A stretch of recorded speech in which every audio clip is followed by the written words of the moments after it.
Hi అండి. ఈరోజు వీడియోలో గుల్లివిందల పులుసు చూపించబోతున్నాను. నేను మసాలా పేస్ట్ వేరేగా చేసి వేస్తానండి. ఒకసారి చూసిన తర్వాత ట్రై చేయండి. ముందుగా మసాలా గురించి ఒక చిన్న ఉల్లిపాయ, అల్లం, వెల్లుల్లి, గసగసాలు, లవంగాలు మెత్తగా పేస్ట్ చేసి వేసి పక్కన పెట్టుకోండి.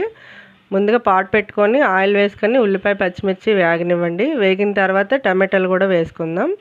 ఇప్పుడు టమాటో పండింది వేసుకోండి. ఇప్పుడు కొద్దిగా కొత్తిమీర ఇవి వేసిన తర్వాత బాగా వేగిన తర్వాత ముందుగా రెడీ చేసుకున్న పేస్ట్ వేసుకోండి.